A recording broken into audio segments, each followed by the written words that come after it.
নমস্কার, বাংলা সেরা গল্পে সবাইকে জানাই স্বাগত। শুরু করছি আজকের গল্প। গল্পের নাম আমার বন্ধু ক্রিস্টিনা ফ্রিডম্যান। লিখেছেন প্রতিভা বসু।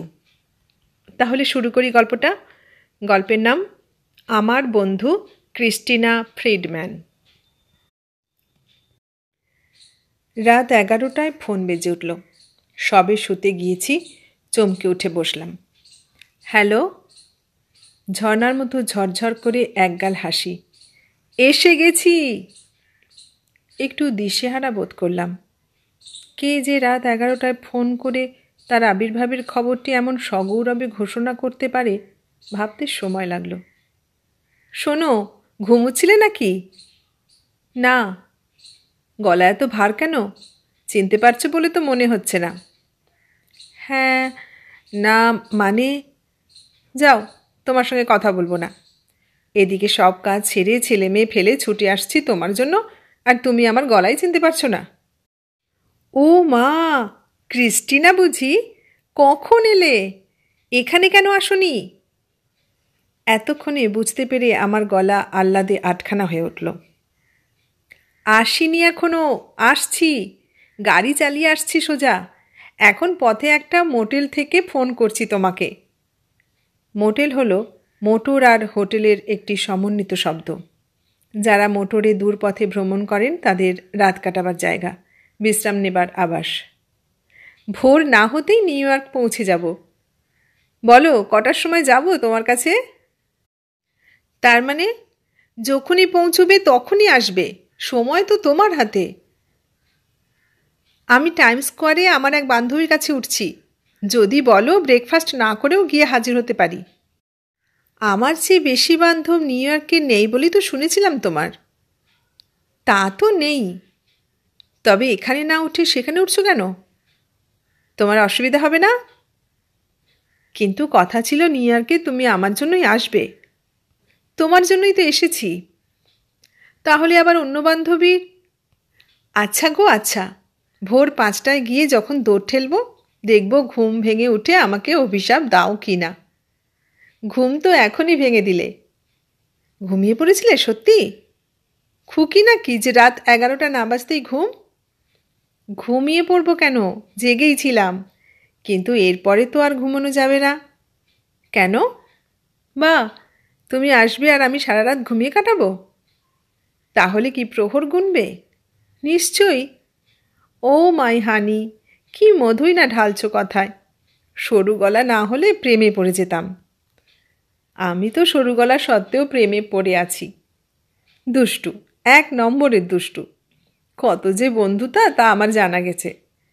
গিয়ে একটা চিঠি লেখনি পর্যন্ত। দাঁড়াও, সব সুদে আসলে আদায় করব। সুদ আর আসল কি, মন প্রাণ দিয়েছি। তা বই কি, তা বই কি। প্রফেসর মিত্র কোথায়, সব বলে দিচ্ছি তাকে। তিনি জেনে গেছেন তার স্ত্রীর এখন ক্রিস্টিনা ধ্যান আর ক্রিস্টিনা জ্ঞান।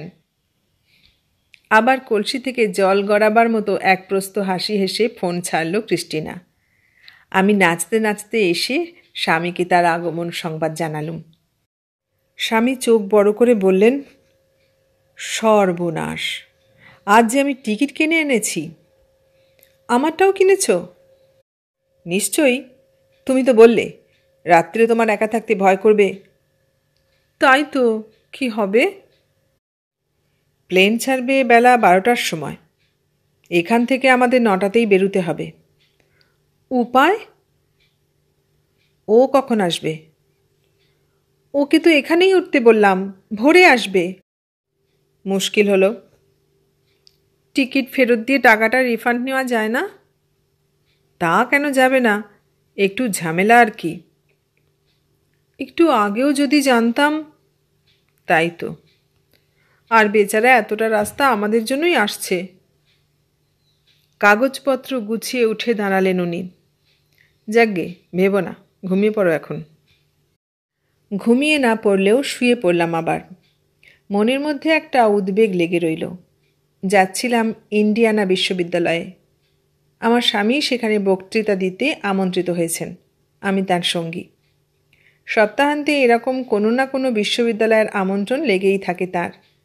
সবগুলোতে আমি যাই না, কিন্তু এটাতে যাবার জন্য ওখানকার কর্তৃপক্ষ আমাকেও বিশেষভাবে আমন্ত্রণ জানিয়েছিলেন। তাছাড়া রাত্রিরে একা থাকার কথা ভেবেও আমি আরও রাজি হয়েছিলাম। এই নিউ ইয়র্ক শহরের একটি বনেদি অ্যাপার্টমেন্ট হোটেলের অধিবাসী আমরা। এখানকার ম্যানেজার জাঁদরেল জার্মান ভদ্রলোকটি আমাকে প্রথম দর্শনেই ভগ্নী বানিয়ে ভাব করে নিয়েছেন। কাজেই ইনি 2-1 দিনের জন্য বাইরে গেলে এদের খাতির যত্ন এবং অভিভাবকত্বে আমি নিরাপদেই থেকেছি। কিন্তু হঠাৎ ভারী একটা বিশ্রী কাণ্ড হলো। রাত্রিবেলা ঘুমিয়ে পড়েছিলাম, দরজার প্রচণ্ড ধাক্কায় ঘুম ভেঙে গেল। আমার স্বামীর এক আত্মীয়া বহুকাল আমেরিকা প্রবাসী। তিনি বিয়েও করেছেন একটি আমেরিকান ভদ্রলোককে। সন্ধ্যাবেলা ফোন করেছিলেন একা আছি বলে। এই রাতটা উনি আমার সঙ্গে এসে কাটাবেন, তবে দেরি হবে একটু। আমি বললাম, কী রকম দেরি বলো তো? উনি বলেন, ধরো 10:45। কোথাও যাচ্ছ? একটা থিয়েটারে, তোমাদের পাড়াতেই। খুব ভালো কথা, এসো কিন্তু, নিশ্চয়ই। একটি বই হাতে নিয়ে শুয়ে শুয়ে সেই অপেক্ষায় করছিলাম, কখন যেন ঘুমিয়ে পড়েছি। লাফিয়ে উঠে দরজা খুলতে গিয়ে হোঁচট খেলাম একটু। লক্ষ্য করলাম হাতের ঘড়িটিও খোলা হয়নি, আর ঘড়িটাতেই চোটটা লেগেছে। তাকিয়ে দেখতে গিয়ে থমকে গেলাম। 1টা বেজে গেছে। এত রাত করলেন? নিঝুম হয়ে গেছে চারদিক। বেশিরভাগ বাড়িতেই আলো নিভে গেছে। একটু কেমন লাগলো। দরজাটা খুলতে খুলতেও হাত সরিয়ে নিয়ে বললাম, কে? জবাবে ধাক্কার প্রাবল্য বাড়ল। সারা শব্দ এলো না। আমি আবার বললাম, নাম বলো। দুর্দান্ত মোটা গলায় আবেদন ভেসে এলো এবার। কেন ডার্লিং, কষ্ট দিচ্ছ? আর যে দাঁড়াতে পারছি না। সঙ্গে সঙ্গে আমার বুকের ভিতরে এক হিমপ্রবাহ বয়ে গেল। এই রাত 1টার মধ্যরাত্রে কে আমাকে ডার্লিং ডাকে ভাব করতে এলো? এখন আমি কি করি? ভয়টাকে গিলে ফেললুম। গলা ছেড়ে এক ধমক দিয়ে বললুম, ভালো চাও তো সরে পড়ো, আবার যদি বিরক্ত করো। এরপরে আর ভাষা জোগালো না।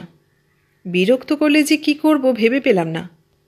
ও পিঠের আবেদন গভীর হলো। আর আমি কোনো দিন এত রাত করব না। লক্ষ্মীটি, খুলে দাও। বুঝতেই তো পারছো, এখন যদি বাইরে রাত কাটাতে হয় ঠান্ডায় মরে যাব। পর্দা সরিয়ে দেখো, কি ভয়ানক বরফ পড়েছে। তুমি কি চাও শেষে আমি কাঁচ ভেঙে ঘরে ঢুকি? সর্বনাশ! লোকটা বলছে কি? দাঁতে দাঁত লেগে গেল আমার। বুদ্ধিটা হারাতে হারাতেও দৌড়ে গিয়ে ফোন তুললাম। নিচের কাউন্টার থেকে জবাব এলো, হ্যালো। শিগগির এসো, ভীষণ বিপদ। কি হয়েছে? আমার স্বামী এখানে নেই, আমি একা আছি। কে একজন লোক দরজা ধাক্কিয়ে ঢুকতে চাইছে ভিতরে। কিচ্ছু ভেবো না, এক্ষুনি দেখছি। অভয় দিয়ে একটি স্ত্রীকণ্ঠ ফোন ছেড়ে দিল। এরপরে কে দেখলো জানি না, লোকটার স্খলিত গলার ডার্লিং ডাক আর শোনা গেল না। তারপরে পরের দিন শুনলাম মদ খেয়ে ভদ্রলোকটি নিজের ঘর চিনতে পারেননি। সন্ধ্যাবেলা যখন বেরিয়ে ফিরছিলাম, লিফটে দেখা হয়ে গেল। নির্লজ্জের মতো একগাল হেসে বলল, তুমি নিশ্চয়ই 12 নম্বর অ্যাপার্টমেন্টের। আমি কি করে চিনব? দেখতে দিব্যি ভালো মানুষের মতো চেহারা। ভাবলাম বাঙালি মেয়ে দেখে বুঝি অমনি আলাপ করছে। বিগলিত হয়ে বললাম, যথার্থ বলেছ। তুমি? আমি তোমার উপরতলার 14। তোমার নেক্সট ডোরও বলতে পারো। কাল রাত্রে ভারী একটা ভুল হয়ে গেছে, ক্ষমা করো। চমকে গিয়ে বললাম, ভুল? কি ভুল? আমার এক রাশিয়ান বন্ধু আছে, তার ওখানে গেলেই সব গোলমাল হয়ে যায়। আমার জ্ঞানগম্যি থাকে না। ফিরে এসে ঘরটর চিনতে পারি না। আসলে ওদের ওই ভটকাটা আমার তেমন সয় না কি না, আর একটু বেশিও খেয়ে ফেলি। অথচ দেখো, সারা সপ্তাহে ওই শনিবারের আগে মদ আমি ছুঁই না বলতে গেলে। রাগ করনি তো? হা ঈশ্বর, এই সেই কালকের লোক, আর আজই আমি তার সঙ্গে এক লিফটে একা হয়ে 7 তলা উপরে উঠছি। বিবর্ণ মুখে চুপ করেছিলাম। বলল, আমি ছবি আঁকি, বুঝলে? একদিন এসো না আমার ঘরে, একদিন চা খাও না আমার সঙ্গে। ঢোক গিলে বললাম, তুমি আমাকে চিনলে কি করে? বা, চিনব না? তোমরা ছাড়া আর কোনো ভারতীয় আছে নাকি এই হোটেলে? তোমাকে প্রথম দিন থেকেই আমি লক্ষ্য করেছি। আলাপ করবার ভীষণ ইচ্ছে ছিল। বেশ হয়ে গেল, কি বলো? আমার গলা শুকিয়ে উঠছিল। কাষ্ঠহাসি হেসে কিছু একটা বলবার চেষ্টা করেছিলাম। ভাগ্যক্রমে লিফট এসে পৌঁছে গেল, হাঁপ ছেড়ে বাঁচলাম। সেই রাত্রিবেলা থেকে আর একা থাকার কথা চিন্তা করি না। কিন্তু কি করে জানব আজ ক্রিস্টিনা আসবে? ক্রিস্টিনা এসে পৌঁছল ভোর 7টায়। দরজা খুলতেই গাঢ় আলিঙ্গনে আবদ্ধ করে চুমু খেল। কথার ফোয়ারা ছুটল মুখে। জানো, সেই যে তোমরা চলে এলে, তারপর থেকেই আমার মন কেমন করছিল তোমাদের কাছে আসবার জন্য। কেন বলো তো? আমি বললুম, ওটা পারস্পরিক। আর জানো, আমার মেজো ছেলে পল তোমার ভালোবাসায় পড়ে গেছে। বেচারা কতবার যে বলেছে তোমার কথা, উফ, জ্বালিয়ে খেয়েছে সকলকে। কি সাংঘাতিক! ওটাও পারস্পরিক। আমিও পলের কথা ভুলতে পারিনি। এমন কোনো বন্ধু নেই যার কাছে আমি তোমার এই দেবদূতের মতো সুন্দর ছেলেটির কথা না বলেছি। ক্রিস্টিনার মিষ্টি হাসিতে এক পশলা বৃষ্টি নামল ঘরে। বললাম, বসো বসো, আগে চা আনি, তারপর কথা। ব্যস্ত হইও না, চা আমি খেয়েছি। পৌঁছেছি তো আরও আগে। পেনসিলভেনিয়া স্টেশনে ঢুকে একটা ড্রাগ স্টোর খুলিয়ে সে কি কাণ্ড! পেনসিলভেনিয়াতে ঢুকলে কেন? আরও আগে এলে কি আমি দরজা খুলতাম না, নাকি চা দিতাম না? নিশ্চয়ই দিতে, কিন্তু আমার তো একটা মমতা আছে। ওই ভোরে কেউ কারো ঘুম ভাঙাতে পারে? সারা রাস্তা গাড়ি চালিয়ে কত না জানি পরিশ্রম হয়েছে তোমার। না না, বলতে গেলে সারাটা পথ মিস্টার ফ্রিডম্যানই চালিয়ে এসেছেন। পরিশ্রম যদি কারো হয়ে থাকে তবে তারই হয়েছে। মিস্টার ফ্রিডম্যান আমার স্বামী। তোমার স্বামী? কিন্তু... ক্রিস্টিনা হাসল। কিন্তু আমরা বন্ধু। কাল ছেলে মেয়েদের দেখতে এসেছিলেন। বললেন নিউ ইয়র্ক যাচ্ছেন কদিনের জন্য, কিছু আনতে হবে কিনা। ছেলেমেয়েরা প্রাণ ভরে ফরমাশ দিল বাপকে। ছেলেমেয়ের মায়ের প্রয়োজনটাও জানতে চাইলেন। আমার আর কি দরকার বলো?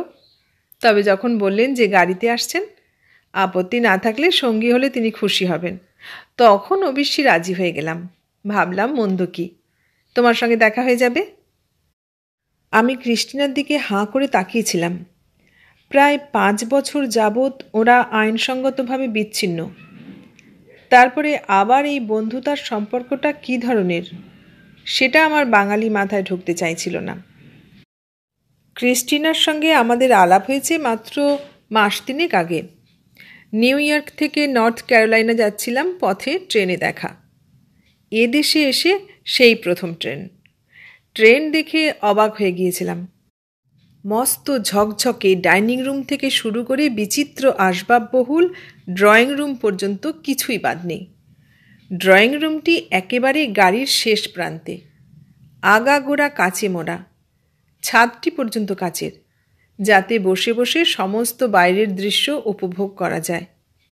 রাত্রিরে শোবার জন্য বিছানা পাতা, আলাদা পুলম্যান কামরা, মস্ত মস্ত আয়না সম্বলিত ড্রেসিং রুম সহ বিরাট বাথরুম। ড্রয়িং রুমের টুকটুকে কার্পেট পাতা লম্বা করিডর দিয়ে নিঃশব্দে বেয়ারা ঘোরাফেরা করছে। আরোহীদের মেজাজ মাফিক পানীয় সরবরাহ করছে। ট্রেনের কামরায় কোনো শ্রেণীবিভাগও নেই, সব সুবিধেই সকলের জন্য উন্মুক্ত। মাঝামাঝি কোনো এক স্টেশন থেকে ক্রিস্টিনা এসে উঠল। এই ট্রেন দেখে যত তাজ্জব বনেছিলাম, ক্রিস্টিনাকে দেখেও তার চেয়ে কম বিস্মিত হলাম না। ঢালের মতো মস্ত টুপির তলায় তার চাঁদের মতো মুখখানা যেন স্বর্গের শোভা বিকিরণ করতে করতে এলো। আসনে বসে টুপিটা খুলতেই রাশি রাশি সোনার সুতোর মতো এলোমেলো ঝাঁকড়া চুল ছড়িয়ে পড়ল ঘাড়ে কপালে। মরাল গ্রীবা বেষ্টন করে ডুমুরের মতো সাচ্চা মুক্তোর মালাটা দুলে উঠল। আমি তার বড় বড় দুই নীল চোখের তলায় নিটোল গালের উপরে লম্বা পালকের ছায়া দেখলাম। দুটি কমলা লেবুর কোয়ার মতো ঈষৎ ফোলা টুকটুকে ঠোঁটের খাঁজে হাসির আভা ছড়ানো। সব মিলিয়ে ধরাধামে এমন সুন্দর একটা মানুষ আর আমি দেখিনি কোনো দিন। তাকিয়েছিলাম। চোখে চোখ পড়তে আমেরিকান স্বভাব অনুযায়ী ক্রিস্টিনা হাসল। আমি হাস্য বিনিময় করে কৃতার্থ হলাম। নিশ্চয়ই ভারতীয়?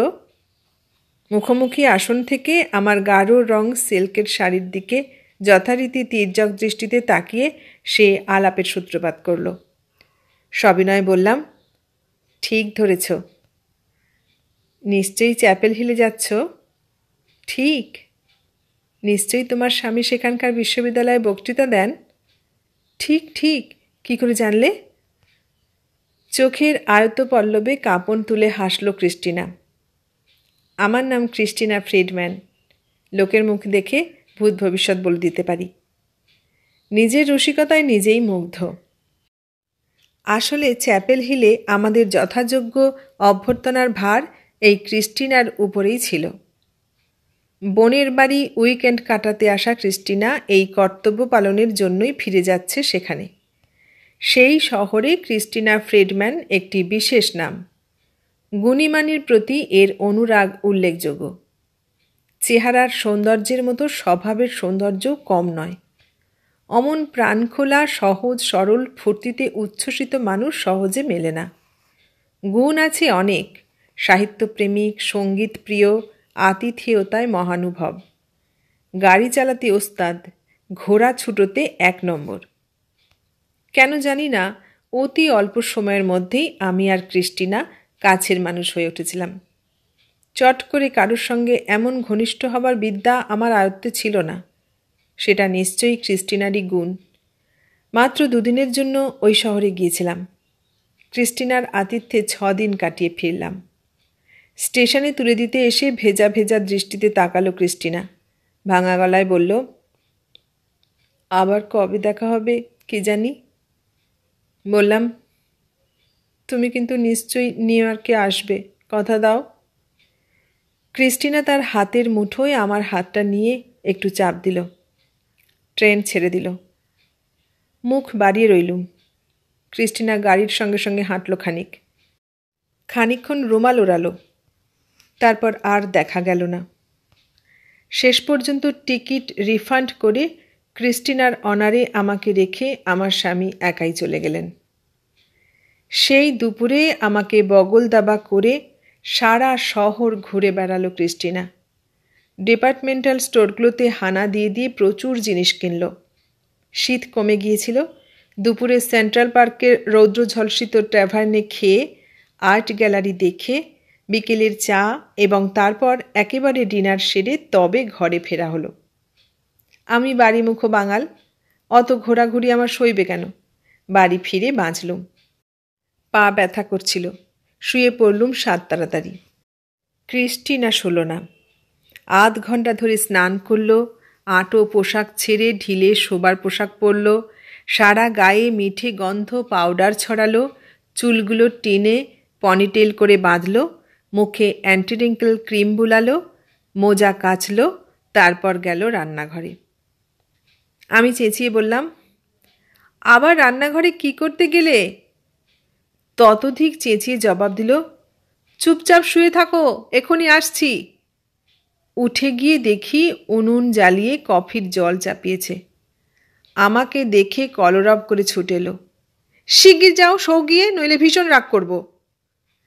পাশাপাশি খাট, মাঝখানে বেডসাইড টেবিলে নরম আলো। 2 কাপ কফি নিয়ে আধশোয়া হয়ে গল্প করতে লাগলাম দুজনে। শোবার জন্য ঢিলে গেরুয়া রঙের বুক খোলা, হাতকাটা হাওয়াই পোশাক মোমো পরে তাকে অলৌকিক দেখাচ্ছিল। কফিতে চুমুক দিতে দিতেই ঈষৎ বিষণ্ণ গলায় বলল, সারাদিন যতই ছটফট করে বেড়াই না কেন, রাত হলেই আমার অসহ্য লাগে, নিঃসঙ্গ লাগে। আমি বললাম, তবু ছেলেমেয়েরা তোমার সঙ্গে আছে, সেটা কম কথা নয়। তা আছে, কিন্তু ওরা আর কদিন। বড় হচ্ছে, যার যার জগৎ গড়ে উঠছে। বড় ছেলে জনির বয়স প্রায় 20 হলো, শিগগিরই বোধহয় আলাদা হবে। মেজ ছেলে পল অবশ্যই আমার মনোমতো এবং একান্তভাবেই আমার সঙ্গে জড়িত, কিন্তু তেমনি মেয়েটা ঠিক তার বাপের মতো রাগী আর একগুঁয়ে। বড় ছেলেও তাই। আমার শোবার ঘরটা তো দেখেছ, একেবারে বাগানের ধারে এক কোণে। রাত্রিবেলা একা শুয়ে শুয়ে আমার যে কী বিশ্রী লাগে। একা শো কেন? মেয়েকে কাছে রাখলেই পারো। বনির প্রায় 14 হলো জানো। তাতে কি? একটা কথা তোমাকে বলি, এদেশে আমাদের সন্তানরা একটু বড় হয়ে গেলেই কেমন ছাড়া ছাড়া হয়ে যায়। ওরা আমাদের সঙ্গে একাত্ম নয়, আমাদের নির্ভর নয়। হয়তো আমরাই তাদের এভাবে বিচ্ছিন্ন করে মানুষ করি। তা যে কারণেই হোক, ওরা যার যার নিজের জীবন নিয়েই ব্যস্ত হয়ে পড়ে। বনিকে বললেও সে আমার ঘরে শুতে চায় না। আজকে তোমার সঙ্গে এই এক ঘরে পাশাপাশি থাকতে আমার কী যে ভালো লাগছে বলতে পারি না।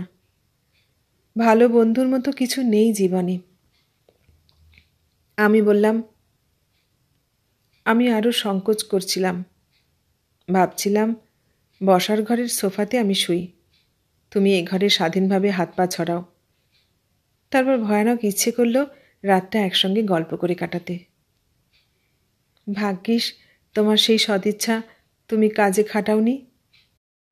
ক্রিস্টিনা, বলো, একটা কথা জিজ্ঞেস করব? নিশ্চয়ই।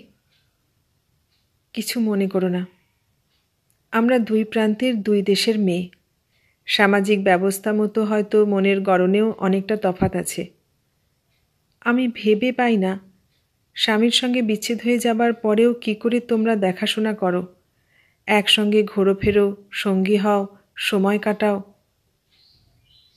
ছেলে মেয়ে আছে যে, ওরা তো একজনের নয়, দুজনেরই। তাদের সুখী করবার জন্যই এই ব্যবস্থা। দেখা হলে মন কেমন করে না? বোকামে, মন কেমন করলে আর বিচ্ছেদ হবে কেন? সে তো তখন আর 5 জন ভদ্রলোকের মতোই আর একজন। তবু স্মৃতি তো আছে। ওসব কিছু না। একটু চুপ করল ক্রিস্টিনা। উদাস দৃষ্টিতে তাকিয়ে রইল দেয়ালের দিকে। বলল, অথচ দেখো, কত ভালোবেসেই বিয়ে করেছিলাম। 3 বছর অপেক্ষা করতে হয়েছে। আমার শাশুড়ি মহিলাটি যেমন ধূর্ত তেমনি স্বার্থপর। ওই একটিমাত্র ছেলে তার। স্বামীর মৃত্যুর পরে ভেবে দেখলেন ওই ছেলে হাতছাড়া হলে ভারী মুশকিল, তাই কিছুতেই বিয়ে করতে দেবেন না। রোজ তার হার্টের অসুখ হয়, এই মরেন কি সেই মরেন, আর আঁকড়ে থাকেন ছেলেকে। আর ছেলেও তেমনি, কেবলই বলে, আর কটা দিন সবুর করো, অসুস্থ মা, তাকে আর দুঃখ দিয়ে লাভ কি, কদিন বা বাঁচবেন। তাহলে তোমাদের দেশের মায়েরাও এভাবে ছেলেকে আটকাতে চেষ্টা করে? করে না আবার? ভদ্রমহিলা অসম্ভব ডমিনেটিং ছিলেন। অস্বাভাবিক প্রভাব ছিল ছেলের উপর। ছেলের স্বভাবটিও মায়ের জুড়ি, একটি আস্ত ডিকটেটর। ব্যবসা করে, বাণিজ্য করে, আর ঘরে এসে স্ত্রীর উপর আধিপত্য ফলায়। দুজন আমরা একেবারে দু জগতের মানুষ। টিকল না। তবু ছেলেমেয়ের কথা ভেবে অনেক মেনে নিয়েছিলাম। কিন্তু আমরা আমেরিকান মেয়েরা স্বামীর প্রতাপ সইতে অভ্যস্ত নই। খুশি মতো তুমিও চলবে, আমিও চলব। আমি যদি তোমাকে বাধা না দিই, তুমি কেন আমাকে দেবে? দিলাম ছেড়ে। কষ্ট হয় না? কষ্ট কি, বেশ আছি। মাসে 2 বার ছেলে মেয়েকে দেখতে আসে। আগে আমার সঙ্গে দেখা হতো না, ইদানিং আবার দেখা হয়ে যায়। এমনিতে আবার মনটা কোমল আছে, টাকাকড়ির দিক থেকে একটুও কৃপণ নয়। 3টি বাচ্চার জন্য যা দেয় প্রচুর। তোমার স্বামীকে আবার বিয়ে করেছেন? এখনও তো করেনি, করবে হয়তো কোনো দিন। আচ্ছা, এই যে এতটা পথ একা একা এলে, কি কথা বললে তোমরা? ঠিক 2 জন পরিচিত ভদ্রলোক ভদ্রমহিলার মতো? তোমার দেখছি আচ্ছা কৌতূহল। বলো না লক্ষ্মীটি। এরকম করলে কিন্তু আমি তোমার নিন্দে করব। সে তো পরে করবে, এখন তো বলো।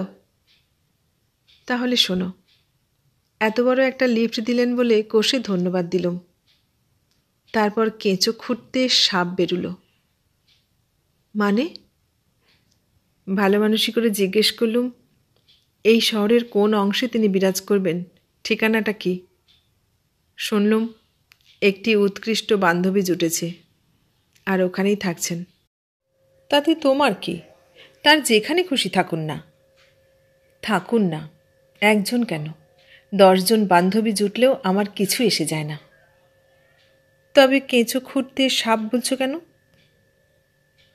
গোপন কথাটা বেরিয়ে এলো তাই? জবাবে তুমি কি করলে? বললাম, একা একা ভালো লাগছে না, ভাবছি বিয়ে করব। রেগে গিয়ে শেষে মিথ্যে কথা বললে? মিথ্যে কথা কেন, সত্যিই তো ভাবছি। সত্যি তুমি বিয়ে করবে? মনে মনে তাই ঠিক আছে। শুনে তোমার স্বামী রাগ করলেন না, দুঃখিত হলেন না? হো হো করে খোলা গলায় 5 মিনিট ধরে হাসল ক্রিস্টিনা। তুমি দেখছি বড্ড রোমান্টিক। গল্প লেখো কি না, তাই গল্পের গন্ধ খুঁজছ। সোনামণি, পৃথিবীটা তোমার মন দিয়ে গড়া নয়, বোকামে। এটা কেন বোঝো না? ওর সঙ্গে আমার হৃদয়ের আর কোনো যোগ নেই, কোনো ইন্ধনই আর আমাদের মনে আগুন জ্বালাতে পারে না। নিভে গেছে, বুঝলে, একেবারে নিভে গেছে। কফির পেয়ালা শেষ করল ক্রিস্টিনা। তারপর কম্বলটা গলা পর্যন্ত টেনে দিয়ে বলল, এবার আলোটা নিভিয়ে দিই, কি বলো? আমি বিমনা হয়ে বললাম, আচ্ছা ক্রিস্টিনা, তোমার স্বামীকে কি তুমি আর একটুও ভালোবাসো না? কতদিন ধরে চিনি, একটু আধটু মায়া কি আর না আছে? তবে যে বললে বিয়ে করবে, তাতে কি? এখন তো ফ্রিডম্যান আমার একটি পরিচিত ব্যক্তি মাত্র। পছন্দ করি আর না করি, ভালোবাসি আর না বাসি, তার সঙ্গে বিয়ে করার কোনো গরমিল নেই। আমি সংসার করতে চাই। আমি সকালে উঠে একজনের ব্রেকফাস্ট তৈরি করতে চাই। কেউ কাজ থেকে ফিরে এলে তাকে সেবা করতে চাই। একা ঘরে মুখোমুখি হয়ে দুটো সুখ দুঃখের কথা বলতে চাই। কিন্তু ছেলেমেয়েরা, হ্যাঁ, তারা জানে। তবে মুশকিল হয়েছে কি জানো? আমি যাকে পছন্দ করেছি, অর্থাৎ যে ছেলেটি আমাকে প্রেম জানিয়েছে, সে আমার চেয়ে বয়সে বড্ড বেশি ছোট। তাই মনস্থির করতে পারছি না। আমার বড় ছেলে জন বলে, তাতে কি হয়েছে? মেজ ছেলে পল বলে, খুব ভালো করে না ভেবে কিছু করো না। বনি অবশ্যই কিছুই বলে না। তুমি বলো তো কী করব? আমি ঢোক গিলে বললুম, আমি বলতে পারি না। আলোটা কি নিভিয়ে দেব? দাও। ঘর অন্ধকার হলো। ক্রিস্টিনা অন্ধকারে পাশ ফিরল। কয়েক মুহূর্ত একটা নিঃশব্দতা ঝুলে রইল ঘরে। তবে কি জানো? তারপর আবার কথা বলল ক্রিস্টিনা। একবার ভালোবাসলে একেবারে মুছে ফেলা যায় না। ওই কোথায় যেন একটা থাবা বসিয়েই রাখে। কি যে অশান্তিতে আছি বলতে পারি না। ভাবছি তোমাদের দেশেই চলে যাই। তোমরা ভারী শান্ত, ভারী নরম, আর এত অভিমানহীন যে মনে হয় সকল শান্তি বুঝি তোমাদের দেশেই আছে। শেষের কথাটায় পৌঁছে ক্রিস্টিনার গলাটা যেন মিলিয়ে গেল। আমি জবাব দিলুম না। বালিশে মুখ গুজে মনে মনে বললুম, আমাদের শান্তি যেমন আছে, দুঃখও কম নেই। শুধু মিছি মিছি আত্মসম্মানের দায়ে জীবনটাকে এখনও এত জটিল করে তুলিনি। পরের দিন সকালে ব্রেকফাস্ট শেষ করেই বেরুবার জন্য প্রস্তুত হলো ক্রিস্টিনা। আমি বললাম, কোথায়?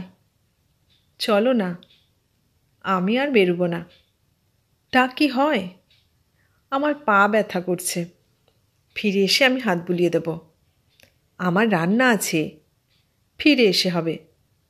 হবে না, এই দেখো এখনই 9টা বেজে গেছে। ফিরতে ফিরতে তুমি কি 12টা না বাজিয়ে ছাড়বে? তা তো বাজবেই। তবে কখন রাঁধব? রাঁধতে তো 15 মিনিট। স্টেকের মাংস নিয়ে আসবো। মেক্সিকান তরমুজ বেরিয়েছে, কারাকারি পড়ে গেছে দোকানে। তার 1 খণ্ড খেলেই তো পেট ঠান্ডা। চলো চলো। অগত্যা কোট চাপিয়ে রওনা হতে হলো। এলাম 5th অ্যাভিনিউর এক মস্ত নামজাদা দোকানে। পুরুষের পোশাকের দোকান। থরে থরে সব শার্ট প্যান্ট টাই কলার সাজানো। কত ধরনের ছাঁট, কত রকমের রং, কত নামের কাপড়, ইয়ত্তা নেই। ক্রিস্টিনা ব্যাগ থেকে একটি কাগজের টুকরো বার করে নির্দিষ্ট সাইজগুলো পরে নিয়ে মনোমতো জিনিস খুঁজতে লাগলো। বলল, একটা স্যুটের রং পছন্দ করে দাও না। আমি বললাম, কার জন্য? ক্রিস্টিনা হেসে বলল, সব কথা কি তোমাকে জানাতে হবে? আমার কে কোথায় আছে সকলকে চেনো নাকি তুমি? তোমাকে নিয়ে তো দেখছি মহা মুশকিল। বারে, যার জন্য জিনিস পছন্দ করব তাকেও জানতে হবে না আমার? মানাবে কি মানাবে না বুঝবো কি করে? ধরো, সে খুব সুন্দর, বয়স তোমার স্বামীর মতো, স্বাস্থ্য দেখলে হিংসে হয়, আর লম্বা যে কত, সে তো সাইজ দেখেই বুঝতে পারছো। স্বামীর জন্য বুঝি? বলো, বন্ধুর জন্য। ওই একই। কখনো এক নয়। যদি স্বামী হতো তাহলে নর্থ ক্যারোলাইনা থেকে গাড়ি চড়িয়ে নিউ ইয়র্ক বেড়াতে এনেছে বলে ঋণ শোধের কথা উঠত না কোনো, বুঝলে? ভদ্রলোকের অতগুলো পেট্রোল পুড়েছে বলে লজ্জার দায়ে উপহার কিনতেও আসতে হতো না। ওসব তোমার ছল। ছল না। ক্রিস্টিনার হাসি সবসময়ই অনর্গল। এত বড় একটা মজার কথা শুনে যেন আর তার কৌতুকের অন্ত রইল না। স্থানকাল ভুলে গিয়ে অজস্র ধারায় হাসল সে। জড়িয়ে ধরে আদর করে বলল, সখী, বুকের তলায় হৃৎপিণ্ডটা যে ভারতীয় নয় তা তোমার মনে থাকে না কেন? তারপরই হাসি থামিয়ে গম্ভীর হয়ে বলল, সৌজন্য, একান্তভাবেই সৌজন্য। সে যে সত্যি আমার কেউ নয়, এসব উপহারের আদান প্রদান তারই সাক্ষী। হবে বা। আমি চুপ করে গেলাম। অনেক বেছে অনেক ঘেঁটে অসম্ভব মূল্যে কেনা হলো একটা স্যুট। খুব পছন্দসই হলো ক্রিস্টিনার। ছেলে মানুষের মতো খুশি হয়ে উঠল সে। এর পরে বনির জন্য একটি পার্টি ফ্রক কেনা হলো। এবার ওর 14 বছরের জন্মদিন হবে। দেখতে শুনতে মস্ত বড় হয়ে উঠেছে। এখন থেকেই এইসব সম্মিলনীতে যেতে আরম্ভ করবে। বয়ফ্রেন্ডদের সঙ্গে ডেট করবে। আমাদের সম্বন্ধ দেখাদেখির অন্য চেহারা আর কি। জন আর পলের জন্য শার্ট কেনা হলো। প্রায় 1টা বাজিয়ে স্টেকের মাংস নিয়ে বাড়ি ফিরলুম। বাড়ি এসেই ক্রিস্টিনা আমাকে ধাক্কা দিয়ে সরিয়ে ঢুকে গেল রান্নাঘরে। লম্বা কাঠি দিয়ে গ্যাসের চেম্বারে আগুন ধরিয়ে ট্রেতে করে স্টেক বসিয়ে দিল। আমি উপরের আগুনে আমার 2টি ভারতীয় রান্নার বন্দোবস্তে তৎপর হয়ে উঠলাম। ক্রিস্টিনা তাতে রাগ করে বলল, তুমি আমাকে পর ভাবো, তাই নিমন্ত্রণ খাওয়াচ্ছ। আমি বললাম, আমি তোমাকে ভালোবাসি, তাই নিজের দেশের রান্না খাইয়ে দলে টানছি। দেশি বিদেশি মিলিয়ে খাওয়াটা একটু গুরুই হলো আমাদের। লিভিং রুমের লম্বা কৌচে দুজনেই গা এলিয়ে দিলাম। ক্রিস্টিনার ট্রেন রাত 8টার সময়। আর কয়েক ঘন্টা পরেই ও চলে যাবে। ভাবতে খারাপ লাগছিল আমার। দেখতে দেখতে বেলা পড়ে এলো। জানলার পর্দা সরিয়ে বাইরের দিকে তাকালাম। সুন্দর রোদ উঠেছিল সেদিন। আকাশটা বাংলাদেশের মতো নীল লাগছিল। 2-1 খণ্ড মেঘও ছিল সেই আকাশে। আমি চায়ের জল চাপাতে গেলুম। ক্রিস্টিনার ফোন এলো। সে ফোন তুলল। তারপরেই ব্যস্ত সমস্ত হয়ে বলল, শোনো, আমি একটু আসছি। অবাক হয়ে বললাম, সব তো কেনাকাটা হয়েছে, বাকি রইল কি? পরে বলবো। তা চা খেয়ে যাও। তুমি খাও লক্ষ্মীটি, আমি আর অপেক্ষা করতে পারছি না।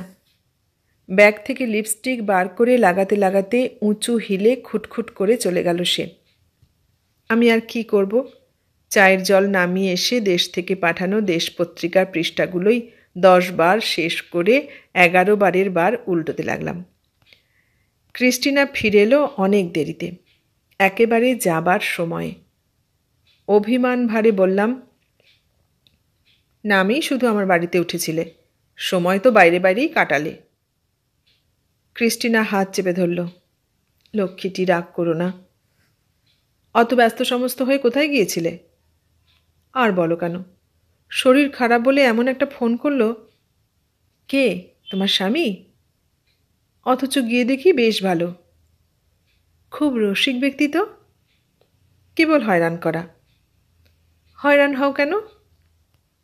অসুখ শুনলে ভাবনা হয় না? ভাবনা নিশ্চয়ই হয়, কিন্তু সকলের জন্য সকলের হয় না। অন্তত এই ভদ্রলোকের জন্য তোমার না হওয়াটাই স্বাভাবিক ছিল। ঠিক বলেছ, আমিও তাই বলি।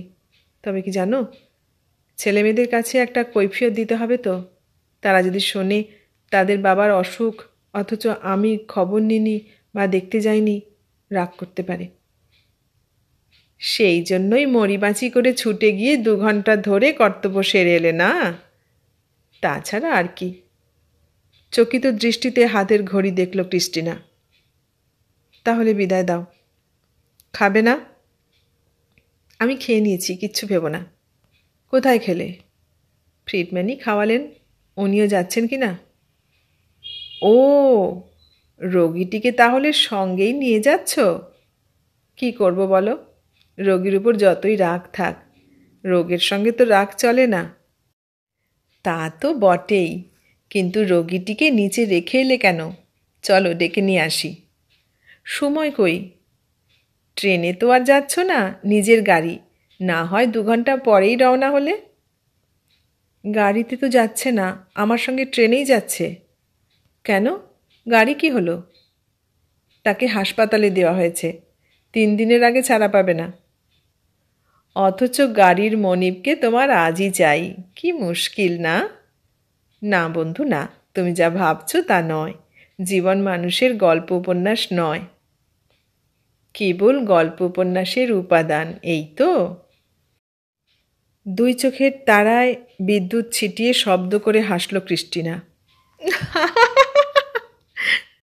তা তুমি ইচ্ছে হলে বানিয়ে সানিয়ে যা খুশি তাই লিখতে পারো, আপত্তি নেই। তবে আবারও বলছি, তোমার ভারতীয় বুকে যে হৃৎপিণ্ড ধুকপুক করছে, আমার আমেরিকান কলিজার সঙ্গে তার কোনো মিল নেই।